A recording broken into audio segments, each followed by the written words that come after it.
Praise the lord. అందరు బాగున్నారా? దేవునికి మహిమ కలుగును గాక. ఈరోజు దేవుని యొక్క వాక్యం చదువుకుందాం. కీర్తనల గ్రంథము 138 వచనం. కీర్తనల గ్రంథము 138 అధ్యాయము 8 వచనం. యెహోవా నా పక్షమున కార్యము సఫలం చేయును. యెహోవా నీ కృప నిరంతరముండును. నీ చేతి కార్యములు విడిచిపెట్టకుము. ప్రేమైన దేవుని పిల్లలారా, మరొకసారి చదువుతున్నా. యెహోవా నా పక్షమున కార్యం సఫలం చేయును.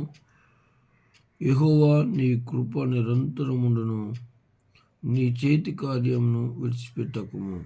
ప్రియమైన దేవుని పిల్లలారా, దేవుడు మన పక్షంలో ఉంటాడు కాబట్టి ఆయన కార్యములు సమయం కొలంగా ఖచ్చితంగా జరిగిస్తాడు.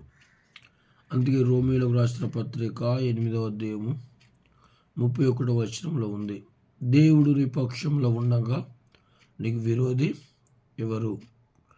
దేవుడు నీ పక్షంలో ఉండగా నీకు విరోధి ఎవరు అనే వాక్యము ఉన్నది. కాబట్టి దేవుని వైపు చూడండి. దేవుడు మన పక్షంలో ఉండి ఆయన కార్యములు సఫలం చేస్తాడు.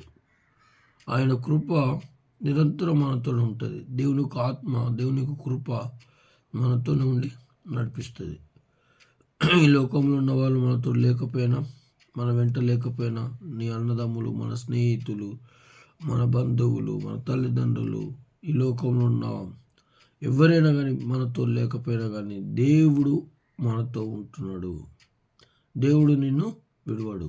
కాబట్టి దేవుడి మాటలు దీవించును గాక. ఒకసారి ప్రార్థన చేసుకుందాం. అందరం కళ్ళు మూసుకున్నట్లయితే. స్తోత్రం నాయనా యేసయ్యా, నీకు వందనాలు ప్రభువా. గొప్ప దేవుడా, సర్వోన్నతుడా, ఆశ్చర్యకరుడా, మీరు నాకు ఇచ్చిన అధికారంతో నేను ప్రార్థన చేస్తున్నానైనా. ఈ వాక్యమైన ప్రతి బిడ్డని మీరు దర్శించండి. యూట్యూబ్ ఛానల్ చూస్తూ సబ్స్క్రైబ్ చేస్తూ లైక్ చేస్తూ షేర్ చేసిన ప్రతి బిడ్డని పేరు వరుసగా మీరు దీవించండి. వారికున్న ఇబ్బందులన్నిటిని తొలగించండి. సహాయం దయచేయండి నాయన. వారికున్న రోగాలు, వ్యాధి, ఇబ్బందులు ఏది ఉన్నా కానీ మీరు తొలగించండి. అప్పుల సమస్యల నుంచి విడుదల చేయండి.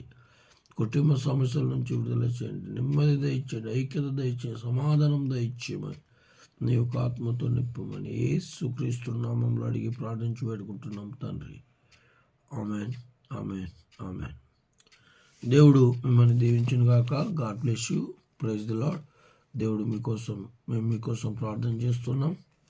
మా యూట్యూబ్ ఛానల్ చూస్తూ సబ్స్క్రైబ్ చేస్తూ లైక్ చేస్తున్న వారందరికీ praise the Lord. God bless you.